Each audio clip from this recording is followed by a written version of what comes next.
Bueno, buenas tardes.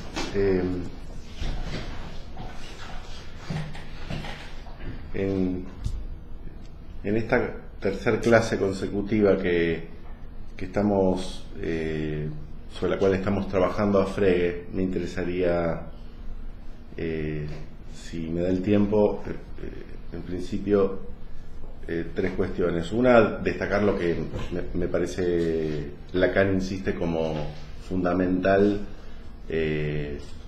para sus tesis del modelo fregiano, que entiendo es lo que estuvimos viendo en nuestros dos primeros encuentros.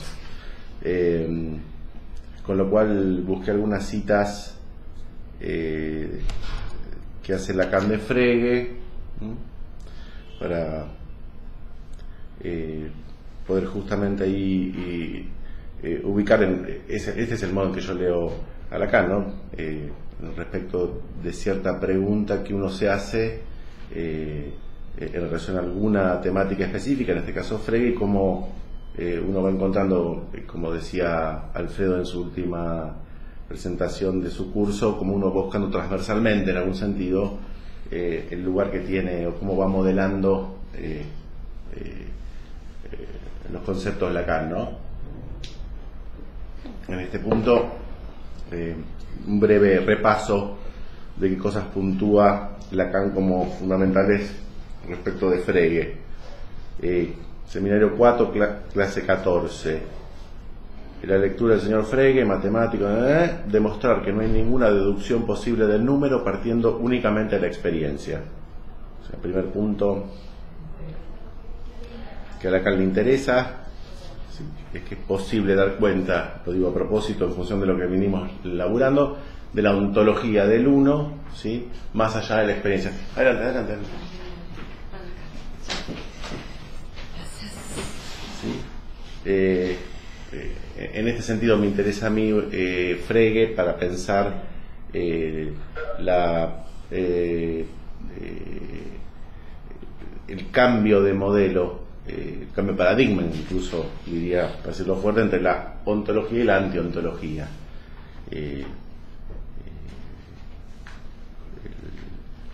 Como ya lo vimos, el fundamento lógico de la aritmética de Frege nos permite dar cuenta de un objeto que es el número, cuya realidad, de alguna manera, está en, y ahora lo vamos a ver en letra de Frege, eso está dada por la lógica misma. Porque hay lógica, porque hay concepto, ¿sí? Hay número. Y vamos a tratar de darle vueltas a ese argumento, porque parece que hay una relación determinante entre la posibilidad de existencia en el campo del lenguaje, digámoslo así, y la realidad del número. O sea, porque hay realidad del número, esta sería la tesis más fuerte, en el número se sostiene la existencia, ¿sí? Y algo de eso vimos, ¿no? El número de alguna manera es lo que permite articular la unicidad del Einheit, o sea, del concepto conjunto, por definición, ¿sí? Permite hacer esa articulación entre esa unicidad y el Einheit y el objeto.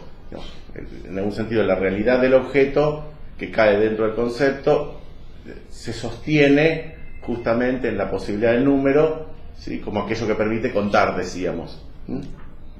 Entonces, primer paso me parece para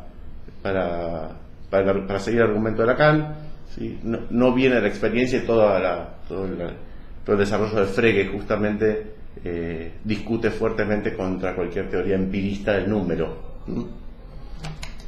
Bien, seminario 9, clase 11. Lo que tenemos que articular aquí es que al invertir, si puedo decir, la polaridad de esta función de la unidad, escuchen, invertir la polaridad de esta función de la unidad al abandonar la unidad unificante, el Einheit, por la unidad distintiva, el Einheit, ¿no? Recuerden de que estamos hablando, ¿no? ¿Sí? La definición de un conjunto da cuenta de la dimensión del Einheit,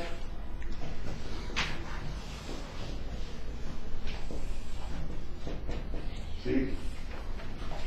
Conjunto de todo caballo, ¿sí? El conjunto caballo, el concepto caballo es igual, decíamos, ¿no?, que la función del igual es fundamental, es igual a la definición de caballo, y en algún sentido no especifica cada caballo en particular, ¿sí? Que eso sí se va a determinar a nivel de el objeto, ¿sí? Y para que se pueda hacer de alguna manera este pasaje, ¿sí?, es necesario, decíamos en su momento, del número, ¿sí? El numeral, o sea, lo que permite contar dentro del conjunto, aún cuando la cuenta sea infinita, es decir, por ejemplo, todos los números naturales, ¿sí?, el número, ¿sí?, es lo que permite de alguna manera el pasaje entre la unicidad del Einheit y la diferencia del Einheit, ¿sí? Y sería la base material, lo pongo así, en la que se sostiene la posibilidad de existencia de los objetos. Einheit y que el otro. Einheit. No. El número. Einheit, la unicidad. Esta es la unidad. Esa es la unidad. Esta es la unidad y esta es la unicidad. La crítica que hace Frege a Kant, lo que toma Lacan de la crítica que le hace Frege a Kant es justamente proponer la inversión, ¿sí?, de la dimensión del objeto para pasar del objeto en tanto unidad, ¿sí?, a pensar el objeto en relación a su unicidad. Da un paso más, no me voy a meter, pero me parece fundamental para que lo tengamos en cuenta para lo que voy a seguir trabajando, ¿sí?, que lo repito. Lo que tenemos que articular aquí es que al invertir, si puedo decir, la polaridad de esta función de la unidad, al abandonar la unidad unificante, el Einheit, por la unidad distintiva, el Einheit, los conduzco al punto de plantear la cuestión de definir, de articular paso a paso la solidaridad del estatuto del sujeto, en tanto ligada a este rasgo unario. Ahora vamos a eso, ¿sí?, con el hecho de que este sujeto está constituido en su estructura allí, no importa. Fíjense, y esto para que lo tengan en cuenta no lo voy a desarrollar, pero me parece que todo el trabajo que hace Lacan respecto al rasgo unario, ¿sí?, tiene que ver, digamos, con la dimensión del Einheit. Cuando Lacan toma el rasgo unario como la marca, si voy a decir así, que arma una unidad respecto de determinada cuenta, es decir, el huesito de sílex de no sé dónde, ¿sí?, me parece que este trazo horizontal, que vendría a dar cuenta algo así como la marca que organiza, ¿sí?, en una unidad estas diferencias, ¿sí?, me parece que cuando Lacan insiste con el rasgo unario es justamente darnos cuenta que lo que constituye el objeto, ¿sí?, no hay que presuponerlo dentro, en relación al objeto mismo, sino que le viene del conjunto que lo totaliza. ¿Sí? Esta me parece, con el concepto de rasgo unario y de sujeto, ¿sí?, está intentando invertir, ¿sí?, el esquema trascendental kantiano, en la medida que no presupone que hay un noúmeno que en su encuentro en la experiencia con la conciencia arma fenómeno, y de aquí, ¿sí?, de alguna manera se da cuenta del objeto que ya estaría sostenido acá, sino, ¿sí?, me parece que en la subversión de la unidad, va a decir Lacan, en este pasaje, empezar a pensar la unidad desde el Einheit, es donde empieza a tener, me parece, valor fundamental el rasgo unario como lo que unariza, como lo que unifica, ¿sí?, que proviene efectivamente no de la sustancialidad de ese objeto o de la realidad del objeto, sino de una operación de lenguaje, ¿sí?, que lo unifica, que lo produce. Vos señalás unificante y distintivo. Entonces el rasgo unario sería unificante. Unificante. Y me parece que el trabajo sobre el número, ¿sí?, es la base, lo digo así, la base material de la distinción. Ajá. Pero la distinción se produce por el numeral. Digamos así, si no hubiera numeral sería imposible distinguir. Numeral es lo que permite contar la diferencia de los objetos que caen dentro de la unidad, con lo cual la relación al numeral de Frege, ¿sí?, la función que cumple el número para Frege, ¿sí?, además de esto es toda la tesis freguiana, estoy diciendo Frege para Lacan, ¿no? ¿Sí? La función que cumple el numeral o el número es, digámoslo así, lo que permite, ¿sí?, esta relación entre la unicidad y la unidad del objeto. ¿Sí? Es lo que, digamos, si no hubiera número, lo digo al revés, sería imposible, ¿sí?, que el concepto, ¿sí?, que bajo el concepto cayera un objeto, no habría posibilidad de diferenciar, ¿sí?, objetos dentro del conjunto. Digamos, me parece que hay que pensarlo así, como un sistema que funciona articulado, y por eso está bueno el desarrollo del Frege, ¿sí? En rigor, algo así, como que funciona todo a la vez. Digamos, hay unicidad, hay unidad y hay diferencia planteada justamente por el número vamos a ver si nos queda tiempo para ver cómo se resuelve esto en el año 80, digamos, cómo se resuelve el problema del numeral. Yo les decía del conjunto paradójico, cómo lo resuelve Christine Wright con algo que se llama principio de Hume, que me parece que nos va a venir muy bien para entender, me parece dar una vuelta a lo que implica un lenguaje. Estamos diciendo que el problema, decíamos la vez pasada, el problema que tenemos con un lenguaje definido, ¿sí?, a la fregiana, en el sentido de la lacaniana, en el sentido no con un esquema trascendental, ¿sí?, es el problema digamos, en qué se apoya la referencia, ¿sí?, dónde está el referente, digamos. De alguna manera, el esquema trascendental es, ¿sí?, presenta todavía la dificultad de presuponer una realidad del lenguaje sin un referente externo al propio lenguaje. Me parece que ese pasaje que está haciendo Lacan con Frege es, de alguna manera propone como la realidad, y lo digo a propósito, es inmanente, no trascendente al lenguaje. ¿Sí? ¿Y cómo es inmanente al lenguaje? ¿Sí? Y porque el ser del lenguaje, voy a tratar de hacer una síntesis de lo que vimos hasta ahora, el ser del Einstein y de la unicidad está justamente dado por una función que es una función de equivalencia, que es un igual, donde un término, X cualquiera, se lo articula una definición. ¿Cuál es el referente, digámoslo así? Justamente esta definición. ¿Sí? Y esta definición, en algún sentido, aquí empieza a tallar, digamos, me parece, se empieza a pescar lo fundamental de la lógica. Digamos, si esta definición, ¿sí?, no es un predicado, ¿sí?, coherente lógicamente y que expresa algún tipo de proposición, podemos decir, aceptable dentro del lenguaje, no se sostiene, ¿sí?, esta equivalencia. Con lo cual, de alguna manera me parece que vamos al fundamento del parler, ¿sí?, del ser, digamos, del habla ser, ¿sí? Pero me parece que el pasaje este pasaje es fundamental, porque me parece que hay un elemento que se agrega acá, que lo meto por la ventana, ¿sí?, que es, ¿y qué justifica, ¿sí?, esta igualdad? Porque yo puedo decir, el conjunto de los caballos, ¿sí?, es el de los extraterrestres que viven en Marte y los domingos pasan en la Tierra. Yo hago esa definición, ¿sí?, y efectivamente, ¿en qué se sostiene un concepto? ¿Por qué se sostiene un concepto y no otro? Yo redefino caballo, ¿sí? Bueno, ahí les propongo que entre a tallar algo que yo ya había anunciado cuando trabajé esto, que es la dimensión del otro, ¿sí? Más específicamente lo que Peirce va a tomar como el interpretante, ¿sí? Quiero decir, ¿sí?, esta definición, que es obviamente arbitraria, ¿sí?, la ley, la lingüística hace que uno pueda definir cualquier conjunto, de hecho por eso no hay metalenguaje, ¿sí?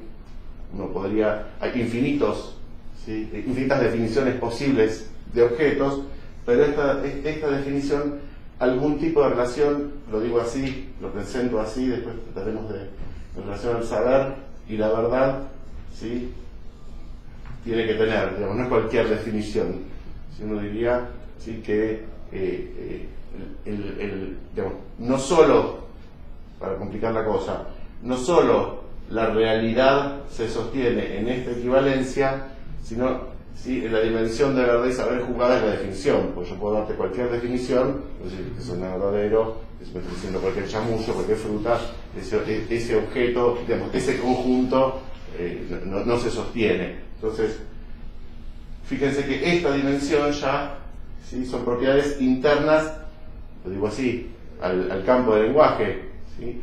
Esta definición de verdad no es ya la de adecuación, sino de alguna manera, y hay que tomarla así, requiere de la dimensión del otro, ¿sí?, en la cual se sostiene, ¿sí?, la posibilidad del referente, ¿sí? Si alguien hace una definición que no tiene sentido, no es verdadera para nadie, ¿sí?, eso no se sostiene, ¿sí?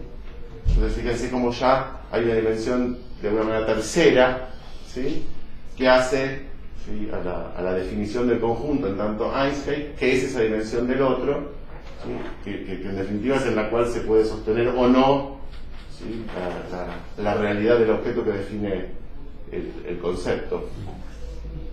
Lo importante es esa terceridad, ¿sí?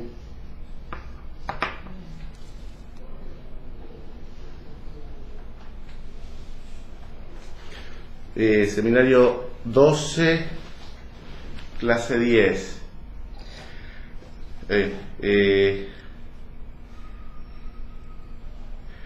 Dice así: el sujeto sería, si creemos de él, el camino estrecho donde he tratado de dirigir vuestra mirada con la teoría de los números. Es interesante ahí, camino estrecho, puerta estrecha, lo usa Lacan en la ciencia y la verdad, en el sentido de sujeto de la ciencia, digamos, y que cuando él habla de camino estrecho, digamos, lo que me parece que él lo que está diciendo es que no se arriba, ¿sí?, al sujeto, sino es a partir de una operación, ¿sí?, que se realiza, no está en la naturaleza, no es simplemente un factum de la naturaleza en el cual uno se encuentra, ¿sí?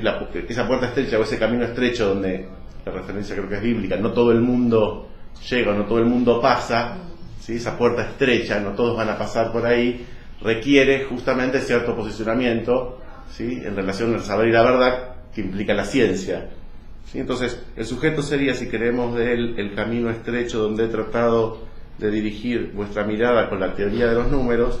El sujeto sería en suma reconocible en lo que se prueba en el pensamiento matemático, estrechamente atinente al concepto de la falta, en ese concepto cuyo número es cero. Ahí ya vamos al desarrollo de la teoría freudiana, del argumento freudiano, pero lo que les propongo es un término que yo no pensaba introducir, pero me veo forzado porque Lacan todo el tiempo lo articula, que el modelo que va a tomar el funcionamiento, el fundamento lógico de la aritmética o de la serie de los números naturales, ¿sí?, el concepto que le está proponiendo atrás es que, digamos, es ni más ni menos que el concepto sujeto. Digamos, la idea sería pensar el sujeto, ¿sí?, bajo el modelo de los números, del fundamento lógico de los números naturales.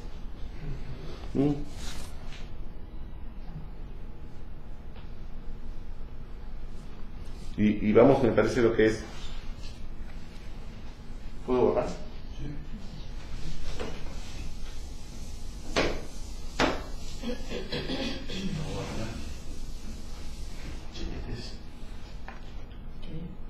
Sí, pero pizarra.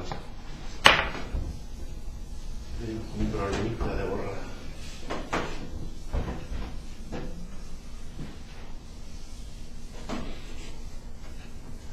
Entonces, vamos a lo que trabajamos las dos reuniones anteriores. Decíamos así.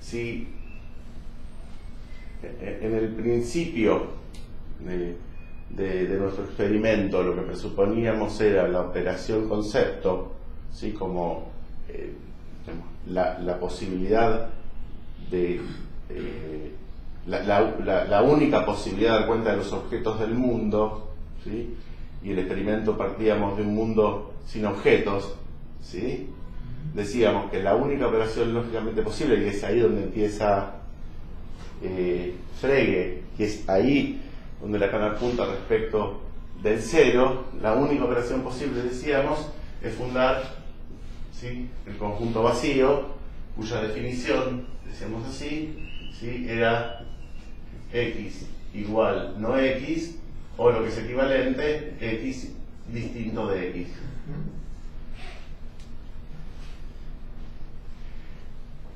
Quiero decir, si no hay en un mundo mítico, imaginario, lógico, ningún objeto identificable bajo esta lógica, y vale el experimento en la medida que decimos que la realidad es conceptual, por decirlo así, ¿sí? Si partimos de un punto cero donde no hay objeto, o de alguna manera no hay concepto en el mundo, el único, ¿sí?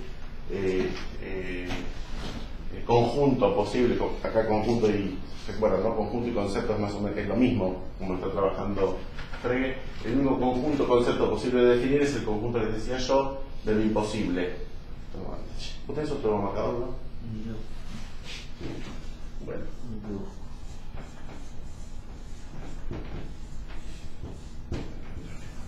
Sí, o sea, fíjense.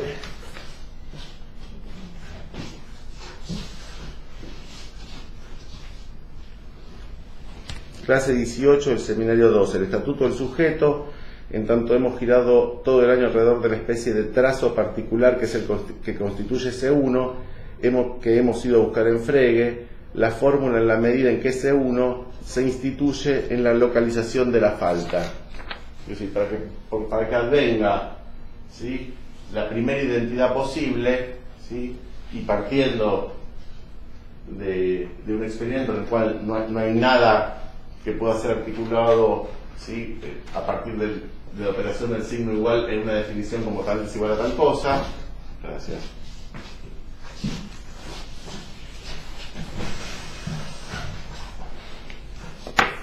¿Sí? Lo único que podemos de alguna manera establecer, en sentido lógicamente que solo esto y solo esto podemos hacer si tenemos la máquina del Begriff para concebir la realidad, es esta rareza, ¿sí?, en el sentido de un conjunto al estilo, yo les decía, de lo que Lacan propone para el significante para phi, ¿sí?, un conjunto impar, ¿sí?, es un conjunto muy particular, ¿sí?, porque, ¿sí?, en principio, en términos de teoría de conjuntos, está incluido en todos los conjuntos, ¿sí?, pero decíamos, es, ¿sí?, el primer punto de arribo posible en la aplicación de esta máquina lógica respecto de qué es lo que, digamos, cómo se funda lo que es a nivel concepto. Decíamos que entonces, contando con esto, o sea, acá tenemos la definición, el Einheit del conjunto vacío, ¿sí? El Einheit, el objeto que cae justamente es ninguno. No hay ningún objeto que caiga en el conjunto vacío, o sea, es vacío el conjunto vacío, no cae nada dentro de él, y decimos, tenemos esto que vamos a llamar el numeral, que decimos es otra de las tres propiedades del conjunto, la unicidad, la unidad y la, entre comillas, numerabilidad, ¿sí? Y la numerabilidad de este conjunto es 0. ¿Sí? Usamos esta propiedad del conjunto vacío para fundar el primer objeto. ¿Sí? Este es el pasaje del 0 al 1. El primer objeto posible de concebir en la lógica del concepto aplicada a la realidad del lenguaje es ni más ni menos que la fundación del número 1. Perdón, del número 0. Este es el numeral 0. Ahora viene la primera identificación, o sea, lo que funda al número 0. Y decíamos que el número 0 es igual, algo así como el numeral, lo digo así, del conjunto vacío. Lo que funda el agujero, en realidad, ¿no? Sería lo mismo. Es muy interesante como, me parece, cuando Lacan dice y articula lo simbólico al agujero, lo decía la vez pasada, que agujero, ¿sí?, es lo que está, suponiendo que eso es un agujero, ¿sí? Agujero es tanto lo que está acá adentro como el límite que lo recorta. Digamos, si no hay ese límite, el agujero solo es operable, ¿sí?, en la medida que, ¿sí?, hay algo, ¿sí?, que lo recorta. Esa es la operación primera, entonces. Digamos, el agujero es este, ¿sí? Esta es la primera identidad. ¿sí? Acá estamos a nivel, y decíamos en el esquema, decíamos así, ¿no? Que sí, en lo simbólico tenemos agujero y muerte, ¿sí? Déjame poner acá. Ubica esos términos, ¿sí? Y digamos, me parece que la dimensión de agujero está en la medida que la dimensión de agujero es lo que puede, cómo lo simbólico puede localizar el imposible, ¿sí? Lacan lo dice así. Lacan lo dice así. Localizar. Hemos ido a buscar en Frege la fórmula en la medida en que ese uno se instituye en la localización de la falta. ¿Sí?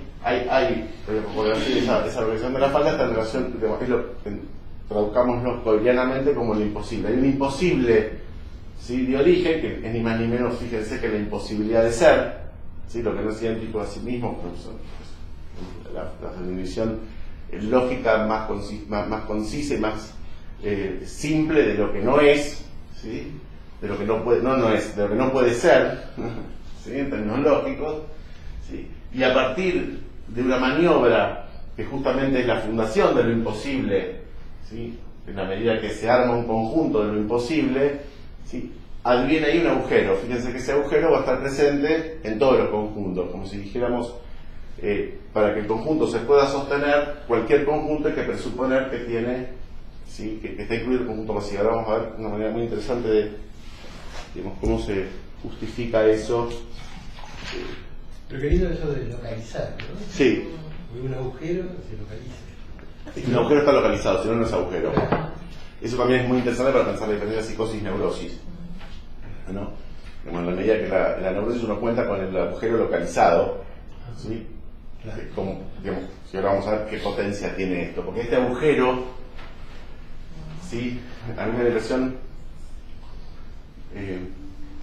que no es neutra la postulación de este agujero, es como si dijéramos, ese agujero es el torbellino, lo digo así, o va a inaugurar el torbellino de cierto movimiento, así como la función de lo simbólico es de alguna manera entornar, ¿sí?, ese imposible como punto de partida para fundar lo posible, digámoslo así, de lo existente.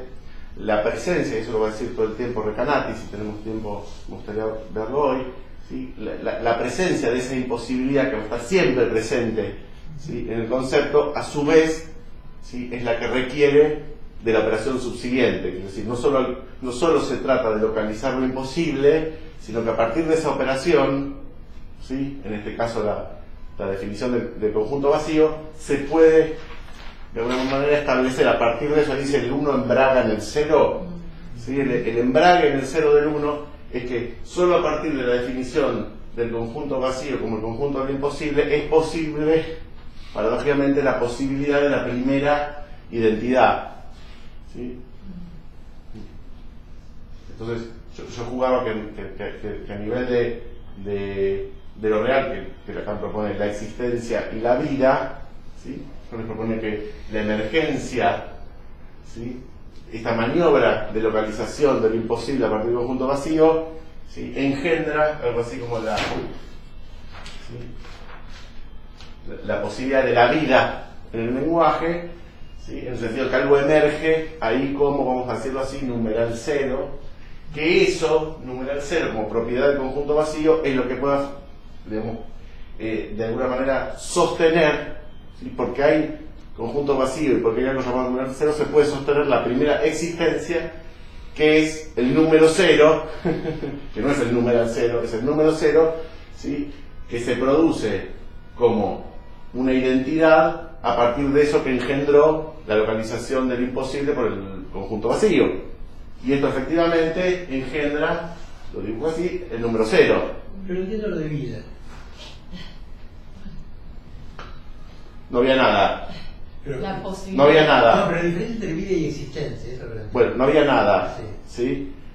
Pero yo como lo leo yo, no tengo idea qué lo hizo, pero como mismo me cierra el por qué Lacan pone ahí vida. Hay otra referencia que es la que trabaja Einstein, que es justamente que los biólogos no pueden dar cuenta del concepto de vida. Entonces también es válida.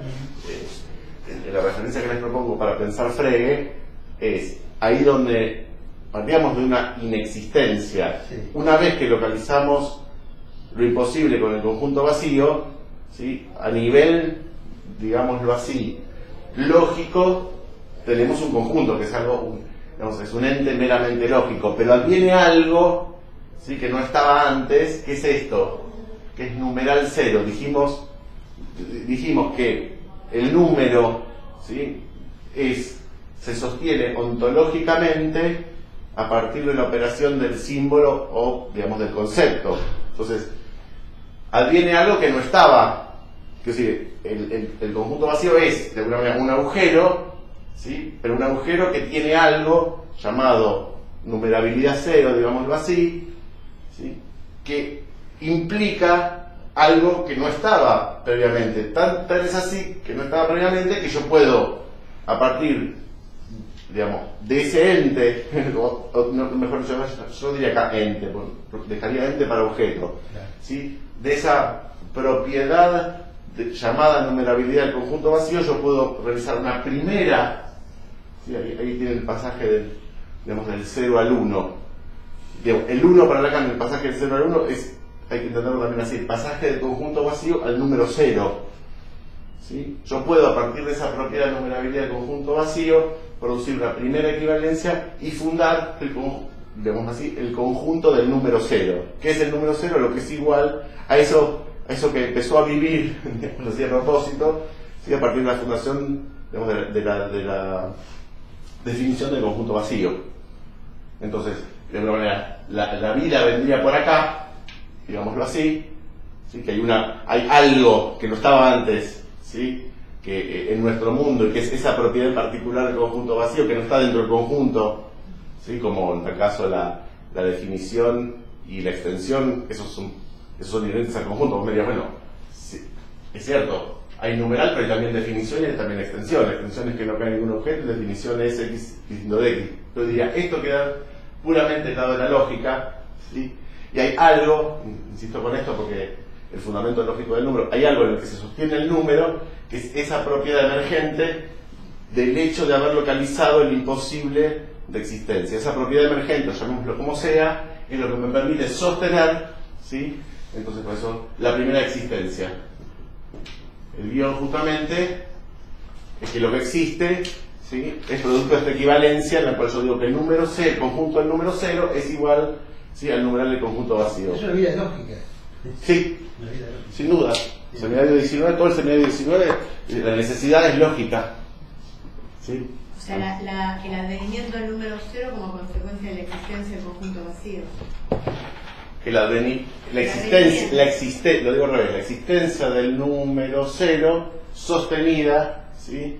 En que hay algo, lo digo a propósito, vivo, ¿sí? En el conjunto vacío que tiene que ver ni más ni menos con la numerabilidad. ¿Sí? Lo digo a propósito, con lo real del conjunto vacío. Eso se llama bien en coidea, porque si lo real es lo imposible, ¿sí? La realidad, lo real del conjunto vacío es la propiedad lógica respecto de la cual su numerabilidad. Porque en realidad lo vivo es lo que se autodesarrolla, por así decirlo. Si es una buena definición y me parece que algo de eso hay porque en juego en todo esto. No es biológico, es lo que se desarrolla desde sí mismo, que es lo lógico. Uh-huh. Bueno, este sería como el paso 1, digámoslo así. No será la vida porque ahí empieza la serie. Eso. Ahora vamos. Entonces, el paso 2 es la definición, ¿sí? de la primera existencia, que es el número 0. Entonces, se entiende como a partir de la nada, lo digo así en un sentido, no quiero ser filosófico porque Lacan discute justamente con la idea de nada como entidad, de una nada absoluta, de un vacío, de una inexistencia, digámoslo así, de la inexistencia, hay que decir, por la mera aplicación de la lógica, ¿sí? Ya tenemos al menos un primer objeto, ¿sí? Que es el número 0. Por la mera aplicación de la lógica de la existencia no tenemos nada previo, ¿sí?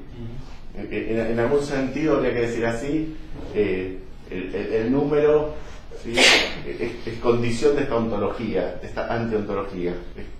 Yo creo que en definitiva lo que estamos diciendo es que se sostiene, ¿sí?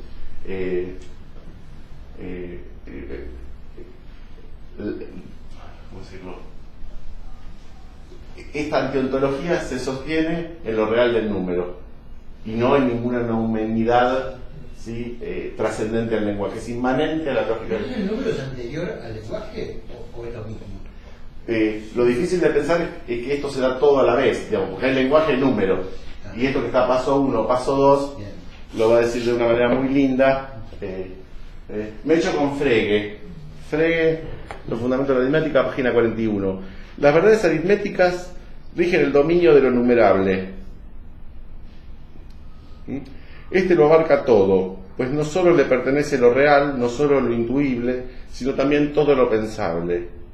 Pregunta, ¿no deberían estar pues las leyes de los números en íntima conexión con las del pensamiento? Ahí tiene la pista, en letra de Frege. Bueno, entonces decíamos, es como una y es importante esto, lo que yo veo con la idea de máquina lógica.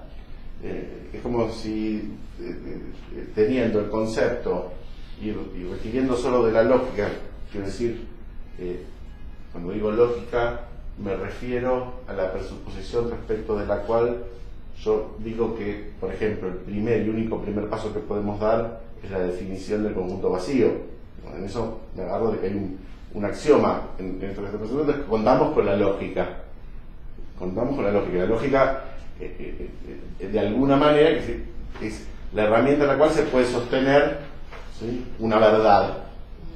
En sentido, ya no verdad trascendente, Dios, lo verdadero. ¿Sí? Verdadero o falso. Entonces, en términos de lógica, el único paso que se puede dar a partir de la existencia es, ¿sí?, la definición de conjunto vacío. El conjunto vacío tiene algo llamado, entre comillas, numerabilidad cero, que es algo que no, digamos, que emerge a partir de su definición. No es concebir la numerabilidad por fuera del conjunto, con lo cual una vez que uno funda un conjunto, ¿sí?, adviene eso, que va a servir de soporte. Eso va a ser, lo digo a propósito, va a servir de soporte vivo para la fundación de la primera existencia, ¿sí?, con la definición del conjunto número 0, que a su vez es un conjunto cuya numerabilidad es 1. ¿Sí? Ese sería como el paso 2.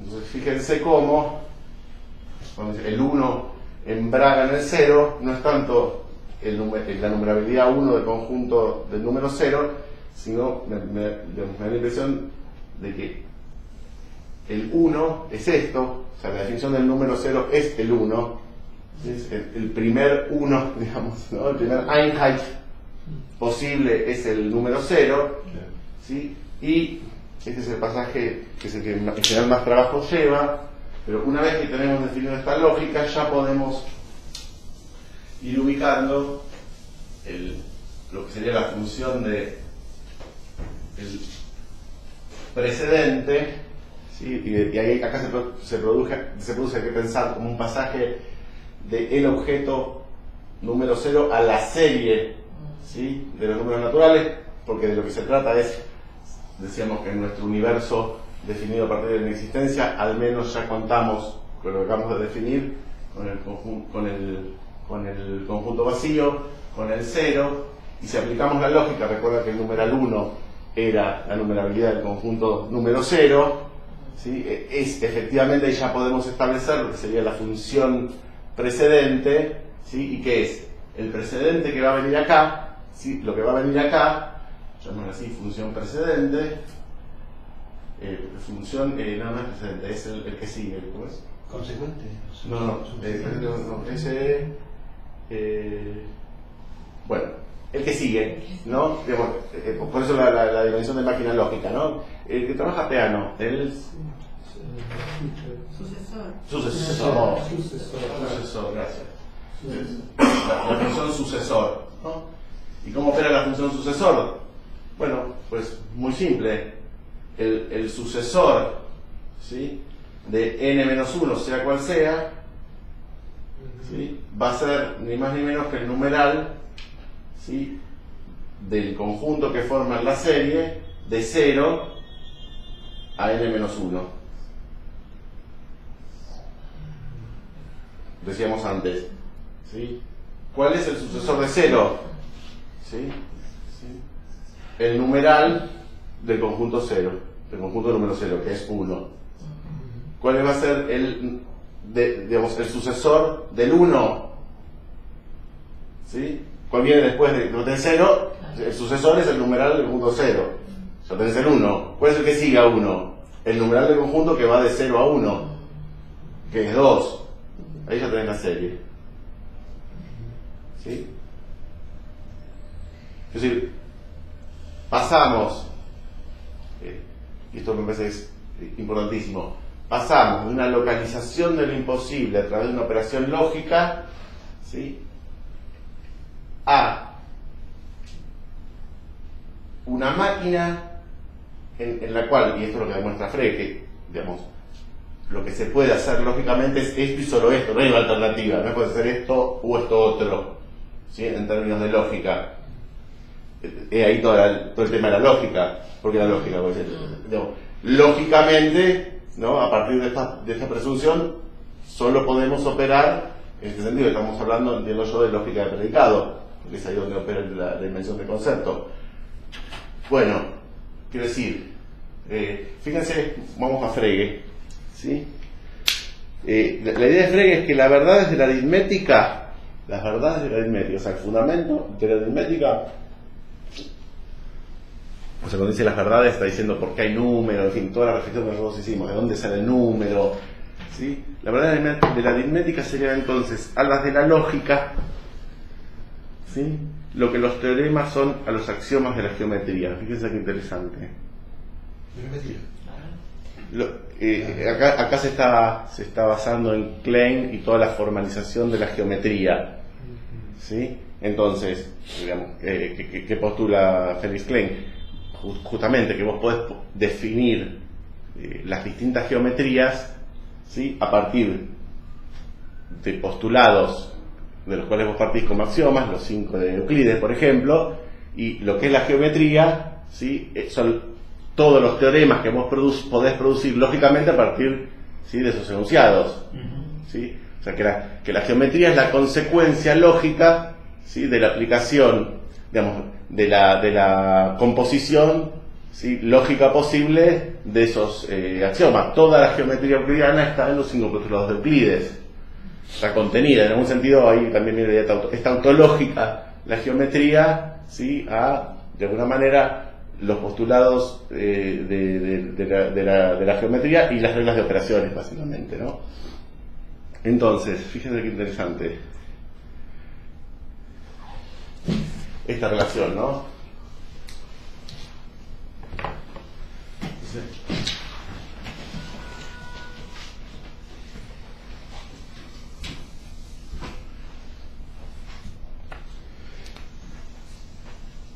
Dice así: de los postulados de la geometría, en los postulados de la geometría está toda la geometría. En los postulados de la lógica, ¿sí?, está toda la aritmética. ¿Cuáles son postulados de la lógica? Bueno, justamente es lo que Lacan destaca, que Frege tiene ni más ni menos que formalizar la lógica como paso previo para dar cuenta de esto. O sea,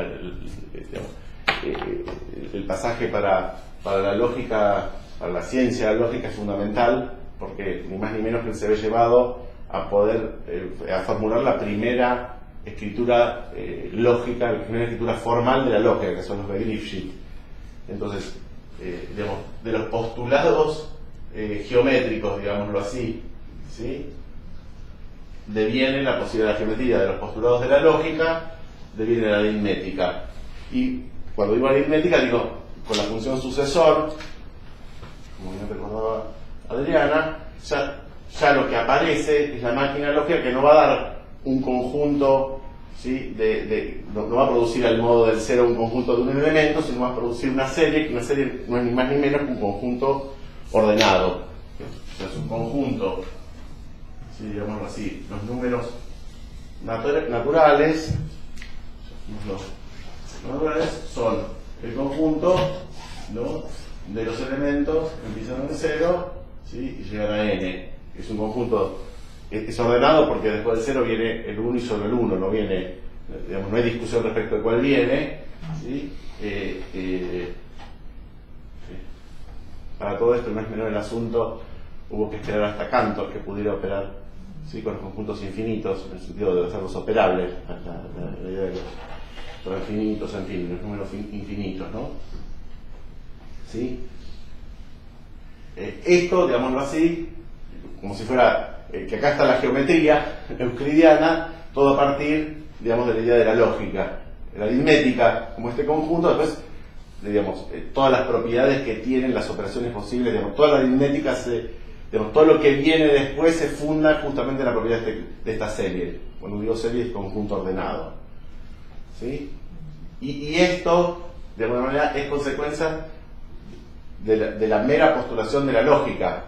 Entonces, dice que como lo dice, cada una de ellas, ¿sí?, tanto la aritmética como la geometría, sí, justamente, tanto la aritmética como la geometría, dice Frege, cada una de ellas contendría concentrado en su interior todo un encadenamiento deductivo para usos futuros, y su utilidad consistiría en que ya no hubiera que hacer las deducciones por separado, sino que se podría expresar de golpe el resultado de toda la cadena.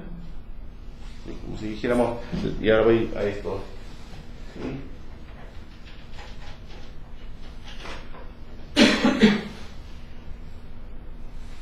Ahí, yo decía la vez pasada que en matemática el conjunto, la serie de los números naturales, o sea, lo que funda la aritmética, se puede concebir como un cuerpo.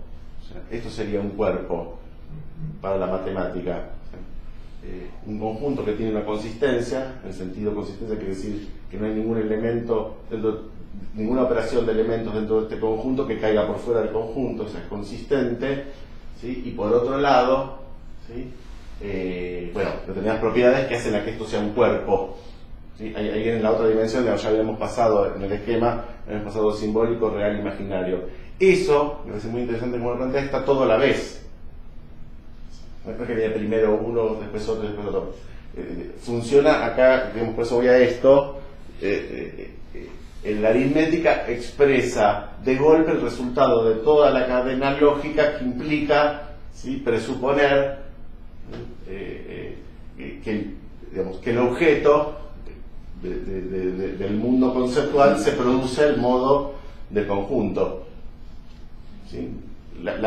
El concepto que sostiene el orden del mundo en el que vivimos, se sostiene, digamos así, en la potencia de toda esa cadena, ¿sí?, que se da a la vez. Digo el poder de a la vez porque me parece que ese a la vez también da cuenta de cómo eso, lo digo así, está funcionando todo el tiempo, lógicamente, para sostenerse. Y de nuevo vamos al tema de dónde se sostiene. Se sostiene en el funcionamiento consistente de toda la cadena sincrónicamente, digámoslo así, es un término que no sé, en fin, ¿se entiende? ¿Pero dónde vamos? Actual también se podría pensar, lo sincrónico. Sí, ese es el infinito potencial y todo. Claro. Sí, exactamente. Bien. ¿Y el cuerpo dónde figura en los tres anillos? El imaginario. El imaginario.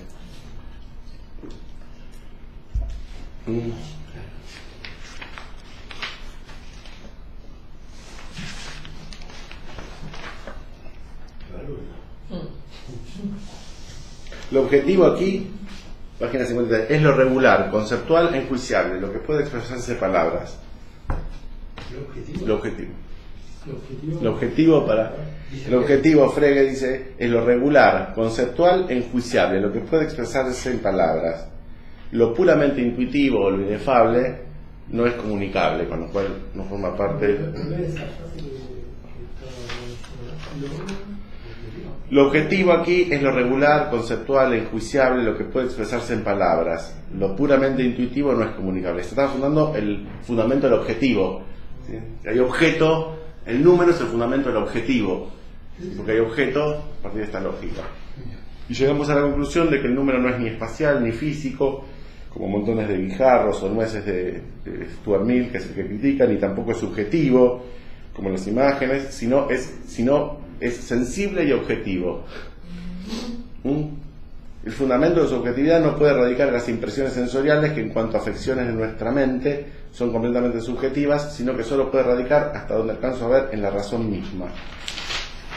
No, yo estaba pensando en que yo que ayer, en cómo se construye el número en línea, porque habla de las operaciones lógicas y que se dan en un bloque, en un conjunto. Sí, sí, el advenimiento del, digamos, lo que sería el pensamiento formal, lo plantea Piaget como un salto de esta índole. Y en conjunto, en un bloque, por eso mencioné. Sí. Esto de la seriación, la clasificación. Bueno, trabaja el grupo del desplazamiento, como una evolución dialéctica de cómo cuando se compone el tiempo, el espacio, digamos, el salto ese dialéctico que propone Piaget exactamente tiene que ver con esto. O sea, habla del grupo de Klein. Sí, claro. El grupo de Klein es el modelo que él usa Sí. para pensar cómo se arma, digámoslo así, la lógica que sostiene, por ejemplo, el espacio, la permanencia del objeto. El número, el advenimiento del número mismo. Él va en pasos, primero es el espacio, después es el objeto y después finalmente es la lógica, es lo formal. Sí, exactamente. Sí, era grupo. El grupo de Klein. Sí, el grupo. El grupo. El mismo que usa el grupo es el mismo que usa Levi-Strauss para pensar el mito.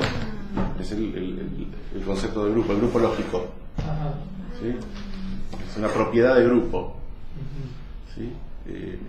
Que es que es una propiedad que también tiene el cuerpo de la aritmética, de los números naturales. ¿Sí? ¿Vos sabés por qué se lo denomina cuerpo? Porque un cuerpo geométrico satisface las propiedades de un... Te doy la definición Wikipedia. A ver. Es muy seria, pero... Porque yo sé que el grupo, cuerpo, anillo y espacio vectorial. Todos son cuerpos. Todos son cuerpos. El grupo también es cuerpo. Sí. ¿Cuerpo? Sí, también. Hay como que el grupo es... en álgebra abstracta un cuerpo, a veces llamado campo, Ajá. que toolkit, como traducción de inglés field, es una estructura algebraica en la cual las operaciones llamadas adición y multiplicación se pueden realizar y cumplen las propiedades asociativa, conmutativa, distributiva de la multiplicación respecto a la adición, además de la existencia de inverso aditivo. Todo esto es grupo, Todo ¿sí? lo que es Inverso aditivo, inverso multiplicativo, ¿no? Y de un elemento neutro para la adición y otro para la multiplicación, los cuales permiten efectuar las operaciones de sustracción y división, excepto la división por cero. Ahí tenemos un límite de este cuerpo. Estas propiedades ya son familiares de la aritmética de números naturales. No se va a generalizar de alguna Yo forma. no tengo ahora la diferencia entre grupo, cuerpo, anillo y espacio vectorial. Bueno, podríamos decir, son todos cuerpos esos. Ajá. Son todos cuerpos. O sea, según cómo definas, ¿sí? la estructura, una cosa es una cosa es un grupo, otra cosa es un anillo, pero todos son ejemplos de cuerpos. De consistencia. Va por ahí. De todas las operaciones que se pueden hacer ahí adentro, digamos, ni más ni menos en este caso toda la aritmética. El conjunto de los números, la serie de los números naturales funda todas las operaciones posibles de la aritmética. ¿Sí? Y ahí, bueno, ahí tenés la historia de la aritmética en la medida de que las operaciones que no cumplen la ley de... O sea, hay ciertas... Todas las operaciones posibles, pero hay operaciones, por ejemplo, la división entre enteros que acá no funciona, con lo cual ahí tenés el salto a los nuevos conjuntos, ¿sí? Los naturales, después primero los naturales, ¿sí? Después los enteros, que son los negativos, porque la sustracción, ¿sí? Acá en este conjunto te cae afuera, ¿se entiende? 10 menos 200 no te cae dentro de este conjunto. Y podemos decir, la progresión de la aritmética va a ser justamente la fundación de nuevos conjuntos, ¿sí? Que podemos decir, empiezan por los naturales, después siguen los enteros, después siguen los fraccionarios, después siguen los irracionales, ¿sí? Después siguen los complejos, después siguen los reales y después van a seguir los imaginarios. Digamos, son todos los conjuntos, ¿sí? Que van dando de alguna manera saltos. Nuevas lógicas, ¿sería? No, funciona mejor la lógica. Son nuevos cuerpos, digamos, que tienen propiedades nuevas, emergentes, digamos, hay ciertas limitaciones de este cuerpo que requiere para ser pensada, por ejemplo, de otro conjunto, de otra serie, que son los números enteros, que incluyen los negativos, digámoslo así, para dar cuenta de ciertas operaciones que en este conjunto, digamos, producen error, digamos, en el sentido de que lo que surge de esa operación no está dentro del conjunto. Claro, ¿Sí? Pero no discute, digamos, son limitaciones de determinadas propiedades dentro de esta serie, digamos. El último elemento de eso que junta todas propiedades posibles es el de los números imaginarios.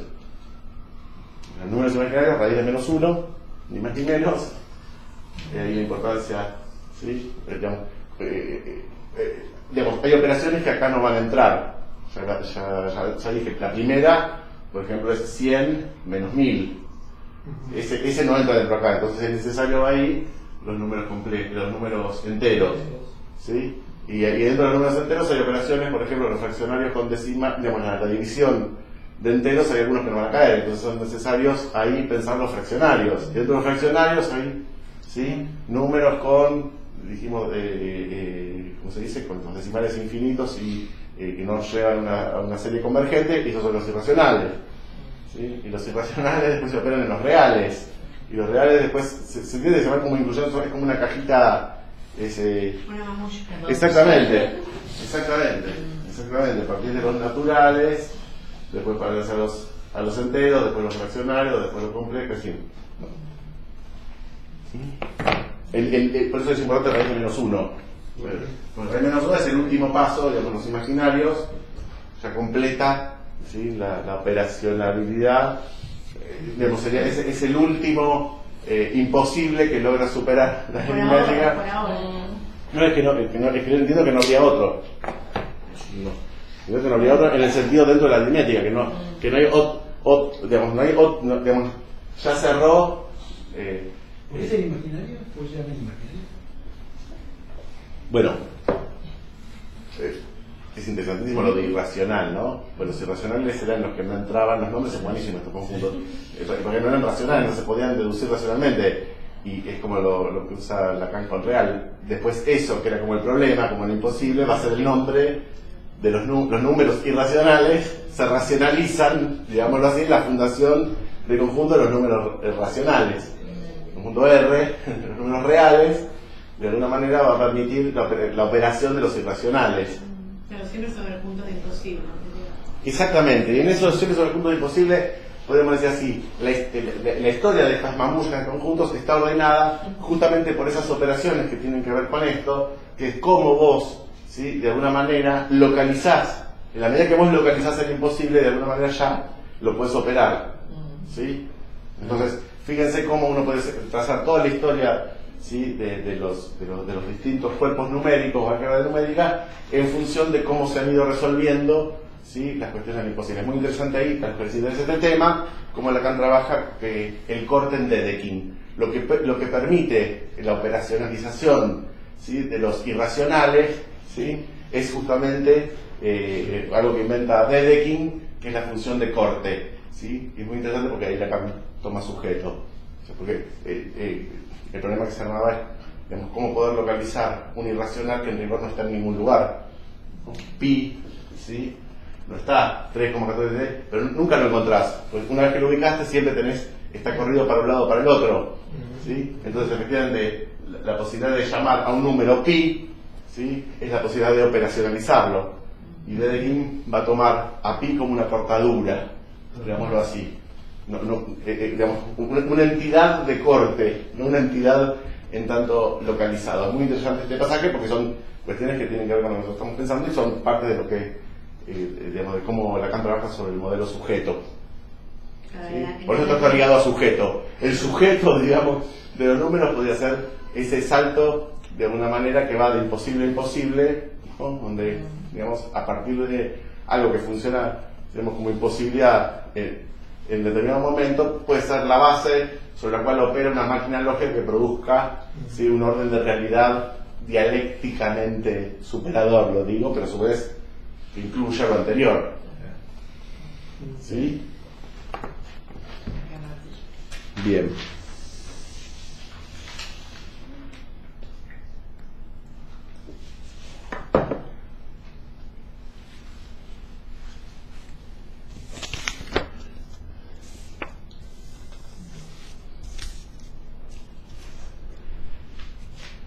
Bueno,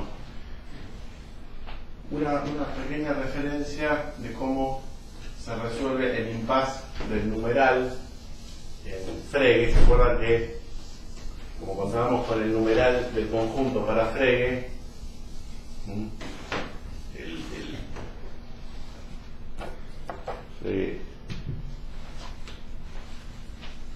dice que en conjunto contamos con su definición, ¿sí? Su definición, su extensión, ¿sí? Y, digámoslo así, su numerabilidad.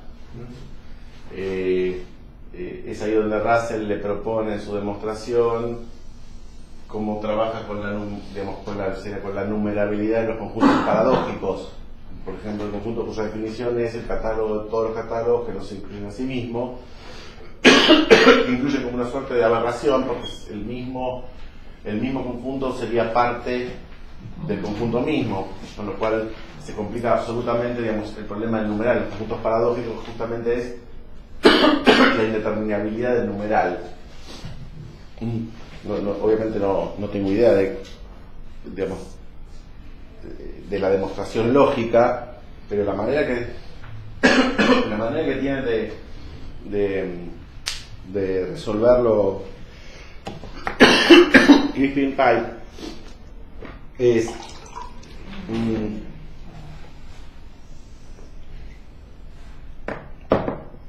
una tesis que es cómo pensar la numerabilidad de un conjunto de otra manera que no sea apelando a esa propiedad numeral. Bien.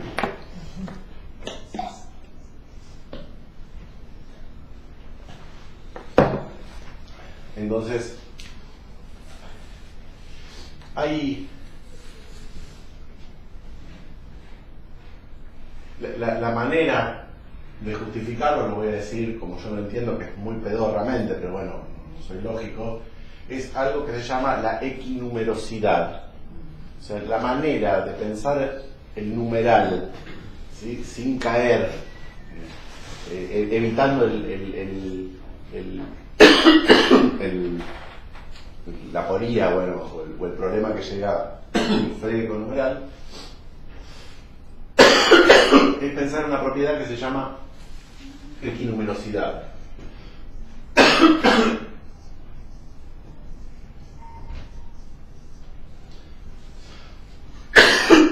Y vendría a ser algo así como equinumerosidad, ¿sí? Es lo que comparte, ¿listo?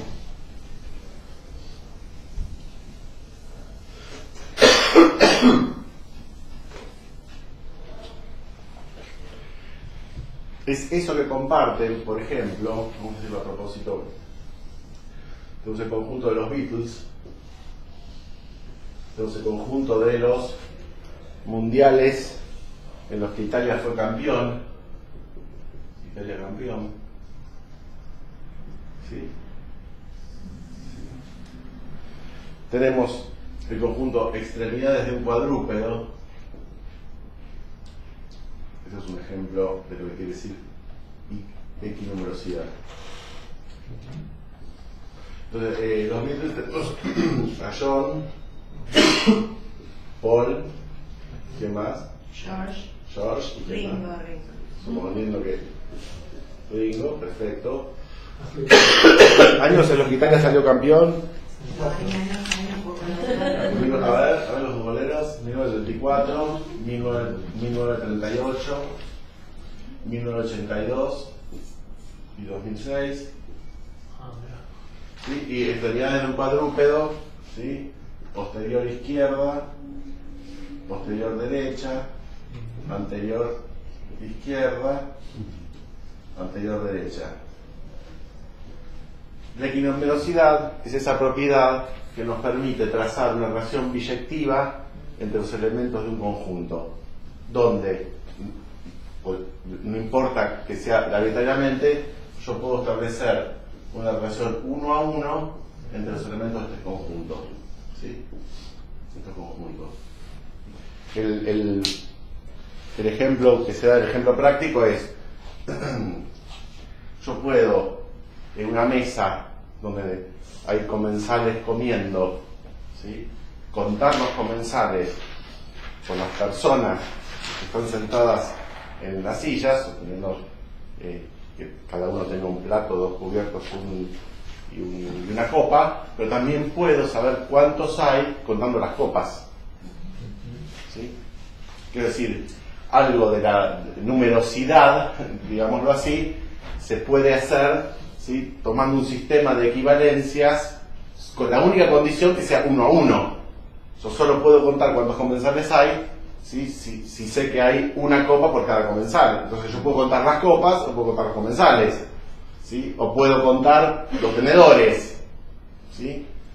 Esto que parece una boludez así de simple, que es la equinumeración de conjuntos, ¿sí?, es, y fíjense esta otra dimensión, vamos a Frege, ¿no?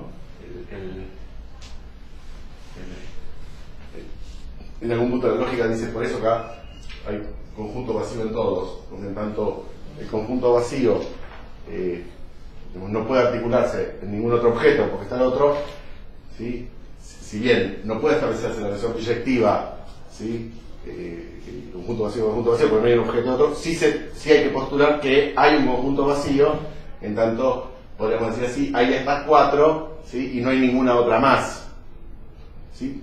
Quiero decir, el conjunto vacío, en tanto no permite la relación biyectiva de un objeto a otro, porque el conjunto vacío, decíamos, no contiene, está en todos los conjuntos, no contiene ningún objeto, ¿sí?, si bien, ¿sí?, en algún sentido no participa de esta relación biyectiva, en algún sentido está presente, ¿sí?, digamos así, como el agujero, ¿sí?, que sostiene, lo decíamos antes, que estos elementos sean diferenciables y sean 4 y solo 4 como posibilidad, ¿sí?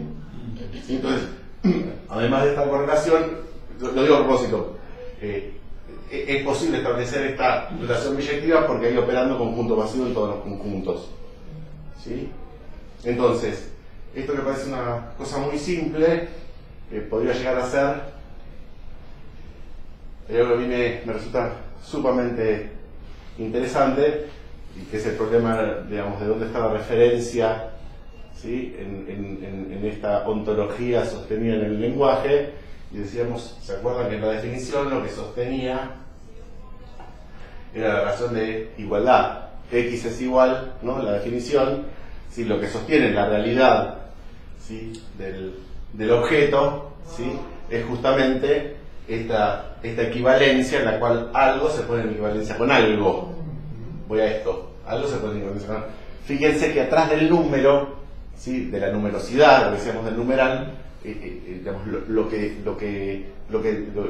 fundamental es que hay algo que puede contar por otra cosa. Hay algo que puede contar por otra cosa. Si no tuviéramos la garantía de que hay algo que puede contar por otra cosa, en algún sentido no habría verdad posible de sostener. ¿Cómo lo dice Leibniz? Acá lo cita, y Frege lo cita. Leibniz habla de las mónadas, ¿no? Claro, no es esa. Indiscernible. Es esta frasecita que la van a ver todo el tiempo en Lacan.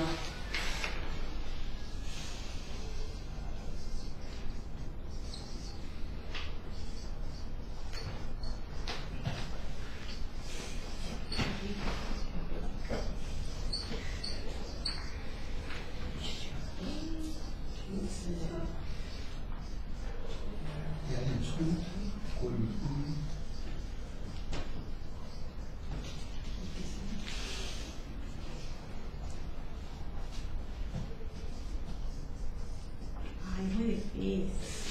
No está en latín. Bien pedo lo escribimos, ¿no? ¿Por qué no? Es muy difícil. Está en latín. Esto lo va a trabajar mucho Lacan.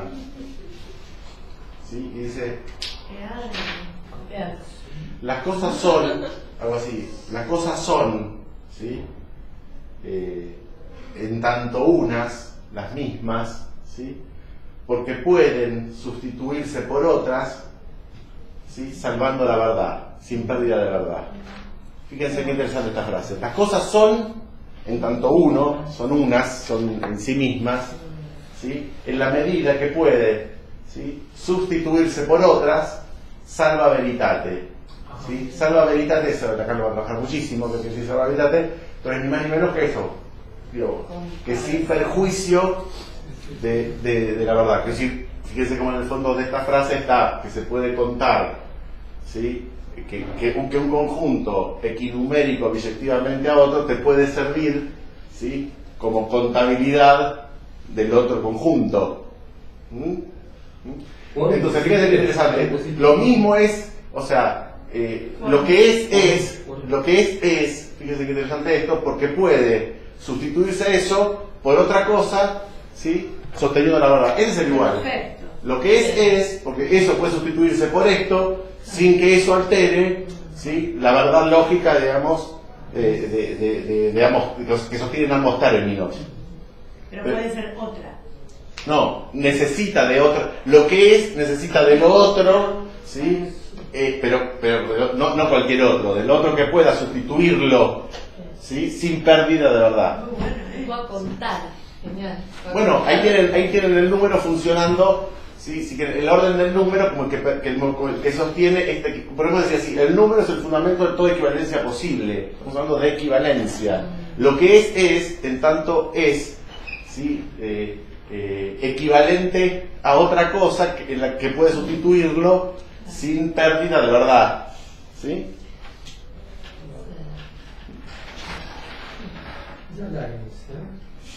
Ahora yo quiero una intervención de un analista sosteniendo esto.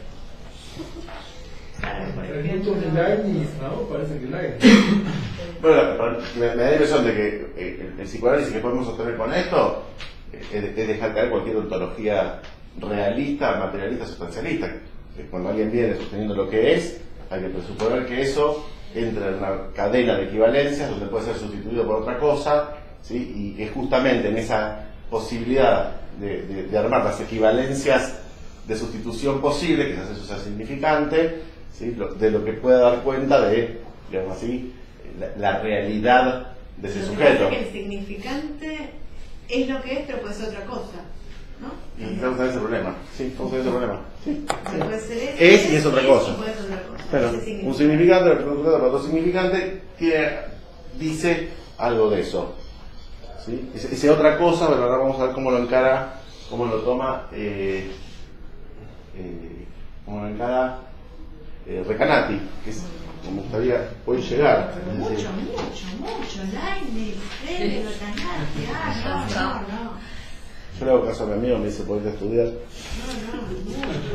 me da la cabeza. Fíjense que el número, así definido, sería el número, por ejemplo, 4. Fíjense qué interesante esto, es la equinumerosidad, o sea, eso que hay en común, ¿sí?, todos los conjuntos posibles, eso que comparten todos los conjuntos posibles, habidos y por haber, ¿sí?, que tienen 4 elementos, valga la redundancia. ¿Se entiende? 4 es, pero fíjense que el número 4 no es del conjunto de los Beatles, es del infinito de todos los conjuntos, es lo que sostiene, por eso decía, como transversalmente, ¿sí?, el número es lo que sostiene, lo digo así, la consistencia transversal de todos los conjuntos de, digamos, ese número de elementos. ¿Dónde está el número? Porque en algún sentido así, está en todos los conjuntos. La equinumerosidad, ¿sí?, son las funciones biyectivas entre objetos de todos los conjuntos posibles. Es esa la vueltita que se le pega en el 83, que eso se llama, esto se llama el principio de Hume. A partir del principio de Hume que se resuelve el problema del numeral, ¿sí?, en Frege. Ya no caemos en el problema de los conjuntos paradójicos, hablamos de equinumerosidad. ¿Sí? Obviamente un conjunto paradójico es imposible, digamos, no es equinumeralizable a ningún otro conjunto, porque justamente es paradójico porque no se... Pero, ¿se entiende? Lo dejamos afuera con esto. No usamos el numeral y usamos equinumerosidad. Sería un poco cómo se resuelve el problema de Frege. ¿Sí? Con lo cual ya no importa de alguna manera tanto la definición del conjunto para pensarla en términos de numeral, que es ahí donde lo agarró Russell a Frege. Digo, yo te defino este conjunto, a ver, tirame el numeral, ¿no? Y ahí hay cualquier conjunto paradójico no tiene numeral, no es el numeral infinito de Cantor, no hay numeral, digamos, por esa paradoja de que el conjunto es a su vez objeto de su propio conjunto, con lo cual es como una especie de núcleo reversible interno, que entonces como una, digamos, reducción al infinito, porque vos contás el conjunto, pero a su vez ese conjunto está dentro, entonces eso es lo que, entonces cuánto, cuál es la numerabilidad de ese, se fue a la mierda la demostración freudiana. Bueno, se sostiene así, ¿sí?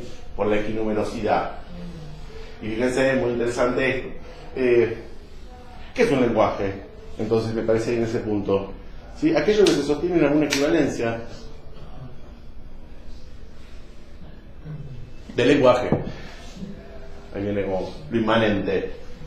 ¿Qué es la realidad del lenguaje? Aquello que sostiene, ¿sí? Aquello que se sostiene en equivalencias intrínsecas o internas a ese orden del lenguaje. Y no pierdan de vista que, ¿sí?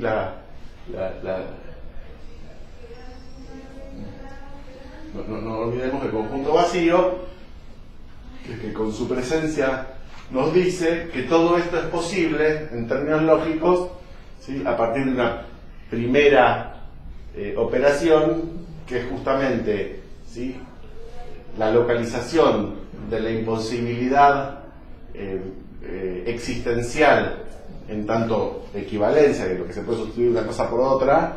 Fíjense que x igual menos no x o x distinto de x, ¿sí? Ahí hay una paradoja, porque podemos decir algo es sustituible por lo que no es eso, con lo cual es una contradicción a esto, porque ahí no hay, no sostiene ninguna verdad ahí, ¿sí?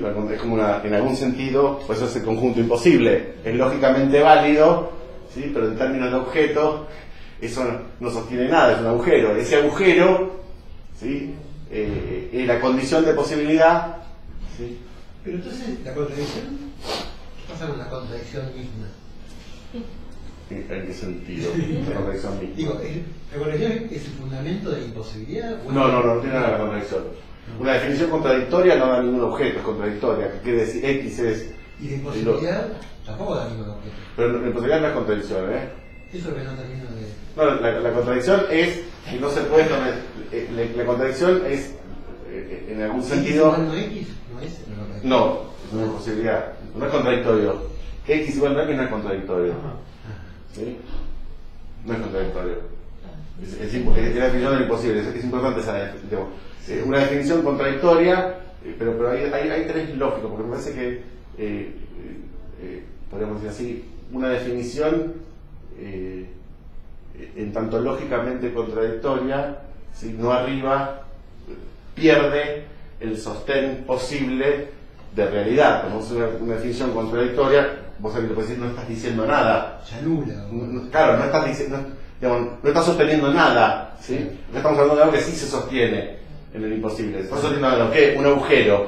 Pero la contradicción no permite sostener nada lógicamente. ¿Sí? La contradicción no se encuentra en ser verdadero o falso. X igual menos X, ¿sí? ¿Sí? Es lógicamente válido, si querés, como una definición de lo imposible, lógicamente válido, y lo que produce eso no es una contradicción, podríamos decir, no produce nada en términos de realidad conceptual. El conjunto vacío sí.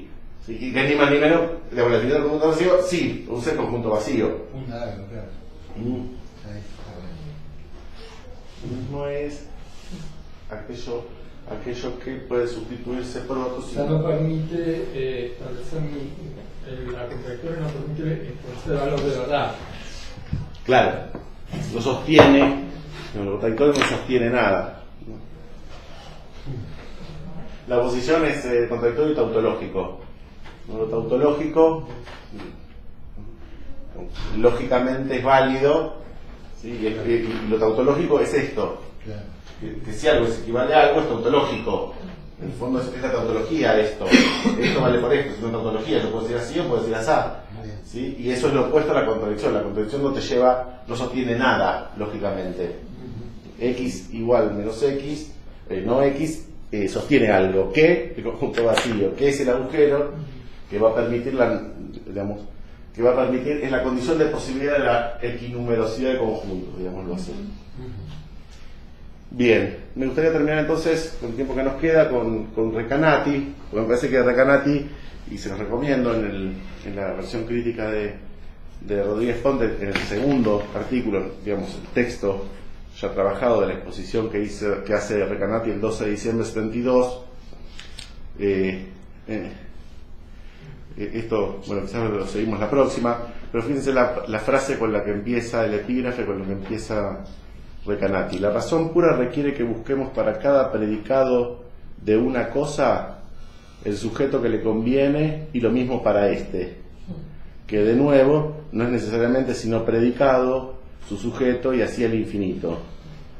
Pues la naturaleza específica de nuestro entendimiento consiste en pensar todo discursivamente, es decir, por medio de conceptos.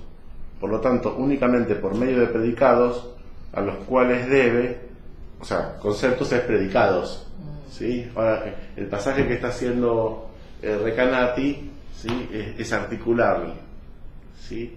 El fundamento lógico del número de Frege, ¿sí? Con la idea de conceptos, es decir, pensar, digamos, ubica que el concepto así entendido puede ser un predicado, y un predicado perfectamente puede decir un sujeto es, dos puntos, o sea, el predicado puede funcionar como es definicional en la medida que sostiene un sujeto, el cual lo que funciona como igual es lo que va después del sujeto, que es el predicado, ¿sí? Un perro es un predicado, digamos, podemos decir, piensa los conceptos. Equivalencia. Claro, digamos, él piensa la proposición, ¿sí? Sostenía una equivalencia entre sujeto y predicado. Entonces, el sujeto es aquello lo que dice el predicado, y el predicado es aquello lo que dice el sujeto, ¿sí? ¿Eso es seminario 20? Sí.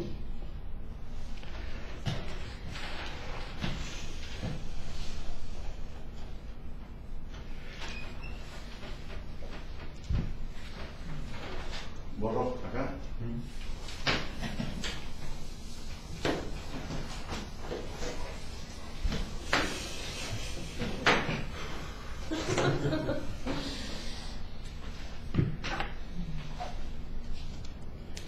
Entonces,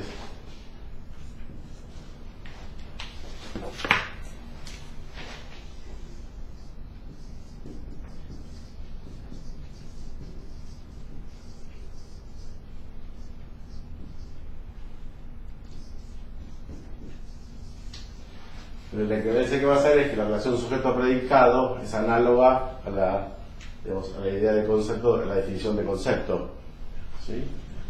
Entonces, donde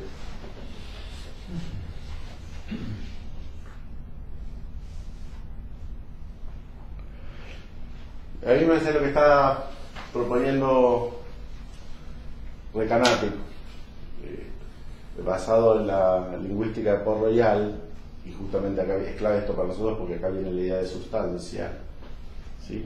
Y que como piensa sustancia Port-Royal.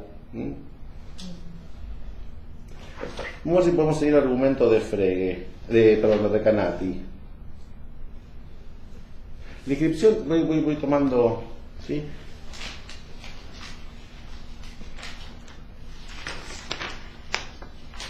Es preciso que algo se repita. Lo dice en términos de qué sostiene la predicación, no se sostiene en un solo predicado, sino que lo que entendemos como predicación, como decir, es una cadena que va predicándose, ¿sí? Y acá me parece que nos viene bien esto para entender qué quiere decir Lacan con decir, que se diga queda olvidado, ¿sí? En lo que se escucha tras lo que se entiende, ¿no? Bueno, lo que se dice queda olvidado, ¿sí? En lo que se escucha tras lo que se entiende, ¿sí? Bueno, esa frase, digamos, fíjense que lo que está diciendo acá es que algo no se inscribe sino al término de un proceso del orden de una repetición. O sea, ¿qué escribe la predicación? Y tomando por Royal, ¿qué sustancializa la predicación? ¿Sí? Es justamente la consecuencia de un proceso de repetición, ¿sí? Repetición, va a decir así, que reclama la posición previa de un objeto, ¿sí? Ahí viene el problema, si quieren, del origen. No es que hay un origen, no hay un objeto de origen, es la predicación misma la que produce, ¿sí? La sustancia objeto, ¿sí? es ella misma el efecto de una repetición. Esto se parece a un círculo lógico, pero de hecho se trata más bien de una espiral, pues el término de llegada y el término de partida no se puede decir que sea el mismo. Lo que está dado es que el término de llegada es el mismo que el término de partida, pero el término de partida mismo no es ya el mismo. Él se vuelve el mismo, pero solamente a precu. ¿Sí? Es muy interesante esto para pensar este ser y no ser. Miren esto. Hay pues dos repeticiones a considerar disimétrica. La primera, ¿sí?, es el proceso por el cual un objeto se inscribe, va a decir. La inscripción de un objeto es su identificación. Acuérdense del pasaje, o sea, lo que está diciendo acá con que se inscribe la lógica en el modelo de Frege, ¿sí?, para que se inscriba, ¿sí?, el primer objeto hay que declinarlo, hay que identificarlo, que es un proceso de igual a número 0 igual a, ¿sí?, la equinumerosidad, ahora ya no usamos numeral, del conjunto vacío. ¿Sí? Expresión que marca bien cuando la identidad de un objeto es declinada, ella declina. O sea, cuando es predicado algo, ¿sí?, eso se produce. Lo que está tratando de ubicar acá es como, lo que se realiza en la predicación es consecuencia de la predicación misma, no viene dado. La repetición es a precu. No es que, es decir, la primera, porque ¿qué se repite primeramente? No es primeramente. Se constituye lo que va a decir, y de alguna manera tomando el modelo de Frege, ¿sí?, es porque es necesario el predicado, ¿sí?, porque en principio partís de un agujero en el sentido de que no hay, digámoslo así, es necesario postular el mundo, no está dado. Entonces la predicación, ¿sí?, hay dos dimensiones que yo les proponía así pensar la vez pasada, entre conjunto vacío e infinito. ¿Sí? Ponemos así, ¿sí? Vamos a hablar en tanto el ser, ¿sí?, pensado en la antiontología que les estamos trabajando, ¿sí?, como existencia, predicativa. ¿Qué es lo que es? ¿Sí? Es todo aquello que se dice, ¿sí?, de un sujeto, digámoslo así. Entonces tenemos, digamos así, dos infinitos sobre el cual opera el argumento, sobre el cual articula Recanati todo lo que vimos a la predicación. ¿Sí? Primero, ¿sí?, que no hay nada sin un predicado que lo funda. O sea, partimos de que no hay ser o existencia previa a la predicación que articula un sujeto con un predicado, o sea, que la funda. Pero es decir, eso que la funda está al final de la predicación, no estaba antes. ¿Sí? Y eso es una especie así de motor necesario, porque no hay nada dado en el mundo si no es predicativamente, con lo cual hay que sostener lo dado en el mundo con la predicación.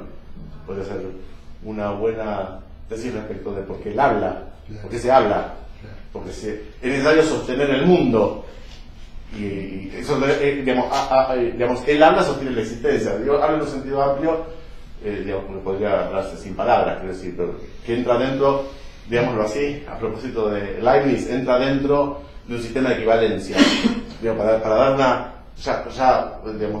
una predicación implica un sistema de equivalencia, donde si sujeto es y predica sobre ese sujeto, ya es una equivalencia, ya es eso que vos definís como sujeto se sostiene en el predicado. ¿Sí? Pero que dice Recanati, a su vez eso que se produce como sujeto en predicado, a su vez puede ser eso sujeto de otro predicado. O sea, es un proceso infinito.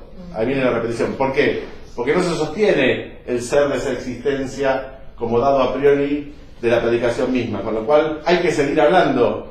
Como una serie numérica, eso decía. Exactamente. El artículo es lo mismo, o sea, partís de la inexistencia, ¿sí?, porque, digámoslo así, con la contradicción que implica, porque hay inexistencia, es necesario decir, ¿no?, en nuestro mundo, ¿sí? Pero, y seguir diciéndolo, porque uno no puede quedar callado en un sentido absoluto, entendiendo el callado como no expresivo, ¿no? Porque estamos hablando de la...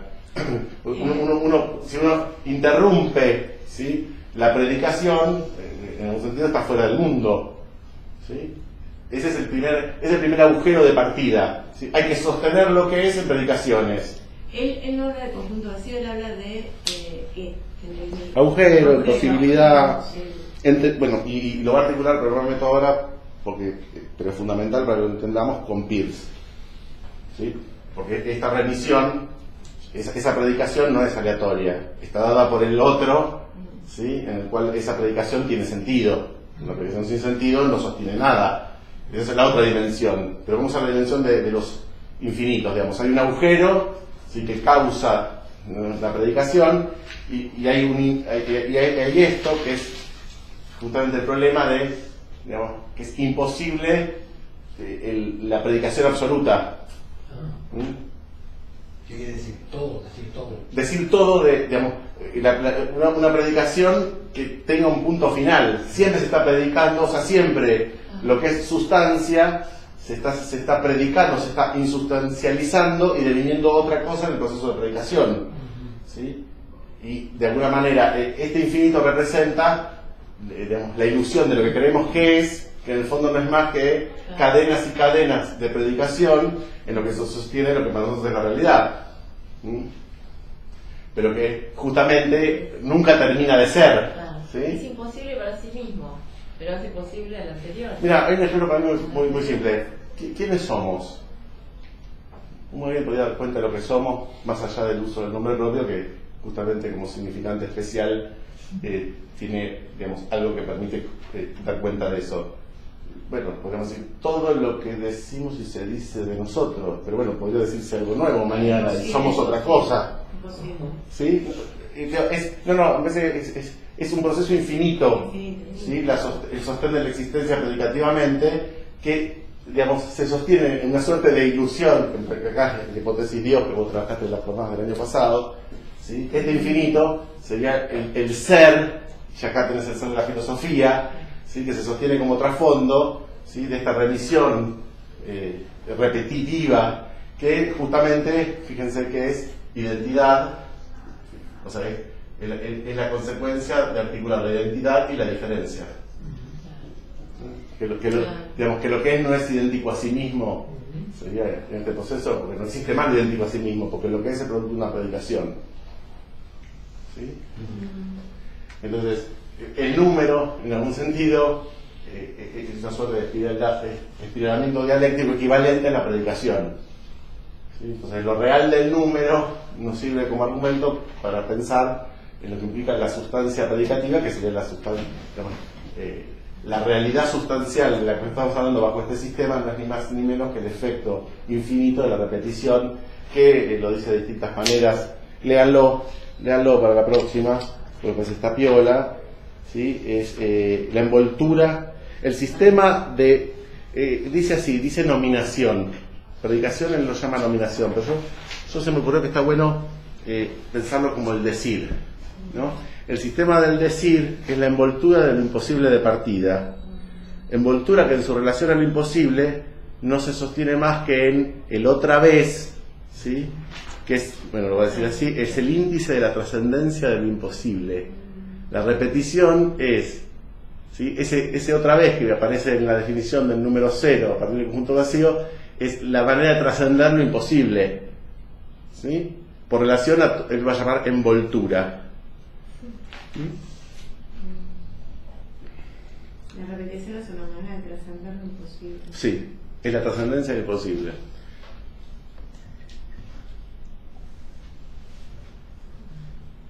Capaz que lo trabajamos la próxima, porque es una joyita este texto. Hay cosas que para mí no hay que darle bola, en el sentido de que él la toma por otro lado, pero con algunas diferencias yo creo que es fundamental, porque acá vamos a poder ubicar, me parece, la idea de definición. Esto, que Primero dos. no pasaste esa clase. Está en el texto de Rodríguez Pond, del seminario 20. Sí. No, pero vos no pasaste una clase, es esa. No me acuerdo. Si no lo buscan, está ahora en el Google. Pídanmelo y hay un link con todo Ponte. Sí, yo lo mandé a apertura. Sí. Ahí seminario 20, fíjense, predicación y ordenación. Este es básicamente el principio, que articula Frege con Recanati. Falta algo que me parece que no es menor, pero es justamente que ¿se acuerdan que Lacan proponía esto en relación al sujeto? Es decir, estas vueltas repetitivas de la predicación, ¿sí? Dan cuenta del sujeto, ¿sí? En la medida, digamos, que no es aleatoria la repetición, sostiene algo que podemos decir no está por fuera del otro. O sea, esa instancia tercera que va a ser el interpretante para Peirce. Lo articulo la próxima si lo digerimos con calma, volvemos a esto. Pero les propongo, hasta ahora no se los pedí, pero les propongo que repasen para la próxima, para no tener que yo desarrollarlo todo de cero, justamente la relación Recanati-Frege. O sea, ¿qué se entendió? O sea, si pueden pescar en lo que Recanati dice, no le den bola a todo lo que dice en predicación y ordenación, si pueden pescar cuál es la analogía que está proponiendo entre la predicación, ¿sí? Y la maquinita del fundamento lógico del número de Frege. Así lo trabajamos tranqui la próxima, porque eso es clave. Que ni más ni menos se da cuenta de la sustancia. ¿Quieres seguir vos? No. Ahora vos decís que vos estás trabajando una antiontología y decís que esta antiontología es una ontología. ¿En dónde ¿por dónde sostenes esta nueva ontología? Bueno, en principio, con lo que trabajé hoy, Sí. en el número, como ente, así definido como Frege, que tenés una consecuencia en la ontología, que es producto de la lógica, ¿sí? Es una ontología fundada en ninguna realidad material sustancial, sino en la lógica misma, ¿sí? Y en el ejemplo que toma Recanati, en lo que sea la sustancia predicativa, ¿sí? Es una ontología, ¿sí? Lo que es, ¿sí? Es la predicación de un sujeto, o sea, es una, digamos así, existencia predicativa, o sea, que está articulada en la remisión del lenguaje mismo, en tanto predicación, ¿sí? Que no presupone, para sostenerse, ¿sí? Más que la predicación misma, como digamos el número no presupone más que la lógica, no es necesario ningún referente sustancial material. O sea, en el fondo lo que estamos acá hablando es algo tremendo, que es el problema del referente. Por eso es importante Peirce, porque, digamos, esta remisión en tanto predicación no puede ser pensada por fuera de lo que tiene sentido para otro. No puedo predicar cualquier cosa y eso tiene valor, digamos así, de realidad, si no hay un otro, ¿no? Recuerden la definición de Peirce, porque va a estar ahí presente, que es decir, un representamen, ¿sí? Es lo que reenvía, ¿sí? Vamos a verlo completo, porque está muy interesante para pensar la nivel de sujeto. Dice que Lacan está cocinando acá su noción de sujeto. ¿Sí? Sujeto sería, si la estructura de remisiones, ¿sí? Que darían cuenta de una relación, digamos, al otro en un orden de realidad, por decirlo de algún modo. O sea, falta la dimensión de la terceridad acá, ¿sí? Que eso se trabaja con Peirce, todo el tiempo mencionado. Que es para Peirce un signo o representamen es algo que para alguien, es interesante esto, representa o refiere a algo, ¿sí? En algún aspecto o carácter, se dirige a alguien. Esa es la definición de que De Peirce, de representamen. Y lo que parecía acá que un significante representa un sujeto para otro significante. Un representamen es algo que para alguien, que representa para alguien, ¿sí? Representa o se refiere a algo en algún aspecto o carácter para alguien. Fíjense que ya salimos del problema de referente material en el sentido, ¿sí? De lo que es, ya está ubicada el sostén, ¿sí? En ese para alguien, que es el interpretante, en la función del interpretante cuando lean Recanati. A ver, digo algo de en la psicosis, ese alguien no tiene alguna alteración. Sí, por supuesto. En la psicosis falla la equivalencia. Ajá. O sea, no se sostiene la equivalencia, el igual no se sostiene. Ajá. Efectivamente, la metáfora, Sí. cuando ahí no funciona. En la medida que, digamos, no se produce esa equivalencia donde algo sustituye a algo sin pérdida de verdad. Digamos así, no funciona la metáfora. Estoy diciendo una enormidad, es un laburo muy interesante para pensar justamente cómo la realidad de la psicosis, ¿sí?, falla en el punto falla. Digamos, no cuenta en un sentido falla. ¿Sí? Tiene un nivel de lucidez respecto a algunas cosas que, ¿no?, los giles que creemos lo que es, no llegamos nunca, pero falla en el punto donde la operación metafórica no termina, ¿sí?, de cerrar, de alguna manera queda siempre abierto, ¿sí?, esa remisión, digámoslo así. Es mucho más amplio y te doy una respuesta para zafar, pero digo, es clara tu pregunta. Esto estamos hablando no en la psicosis, no donde funciona la metáfora, donde algo puede ser sustituido por otra cosa sin pérdida de verdad. La Ignis. Bueno, seguimos 2 semanas. Gracias. Gracias. A ustedes. Gracias por estudiar, gracias por laburar.